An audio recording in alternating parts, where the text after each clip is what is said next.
I want to talk about sisterwound. This is a word that I learned from Erica of Birdsong Brooklyn. Both of those women I hold so much love for. And I was talking with her, explaining a reoccurring challenge that I have with a woman in my business. And she said, oh, the sisterwound. And I thought, yes, that's the terminology that I have been looking for in trying to describe this ever-present open wound that is a very strong component of the birth and postpartum support communities that I was unaware of when going into those circles. And I believe that sisterwound is rooted in the primal, which only makes sense in why it has such a strong presence in that birth and postpartum support communities, because that's primal too. But it's rooted in the primal component of that's mine, or you're threatening what already belongs to me, or there's not enough for everyone. And when that is pushed or ignited, it causes a defense that comes back with the protection, wanting to protect something. And it can be really vicious to the death to keep that protection. So I have a mindfulness word affirmation practice that I use every week, a specific word that I help loop into my mindfulness to keep me centered. And it's a word that presents itself, it just keeps bubbling up of look at me, pay attention, work here. And the word that I had picked was kindness. Kindness kept coming up. And then I had a squeeze of lemon juice to this sisterwound. I don't know, 3 days into choosing kindness as my word. So I brought those two. I brought kindness and I brought this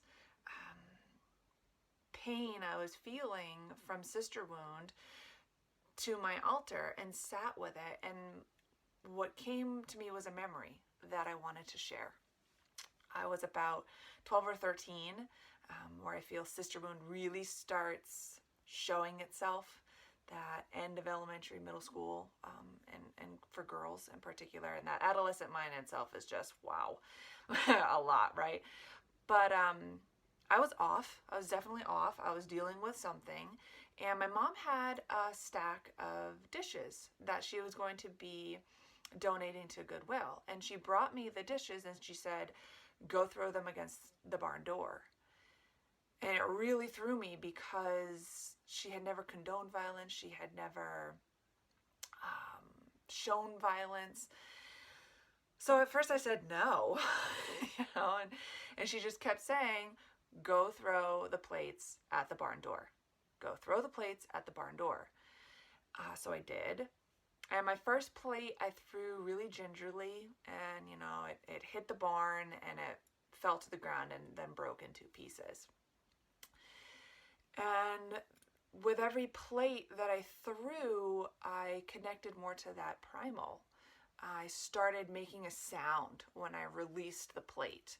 I started throwing with a lot more force, and then all of a sudden I burst into tears and I just started crying and crying. And before I knew it, I had thrown the whole stack of plates, and I could have thrown a lot more. And I'm shaking, and my mom comes out with a broom and a dustpan, and she says, I think you were really hurting. And what you just did not hurt anybody else. But sometimes something has to break for it to be cleaned up safely and properly. And then she handed me the broom and the dustpan. So what do you do with that? What do you do while working in a community that is so craving of sisterhood and being of service and support, that has this underbelly that can be really vicious and ever present? It's ever present. How do you bring back the kindness to you and then back to that community.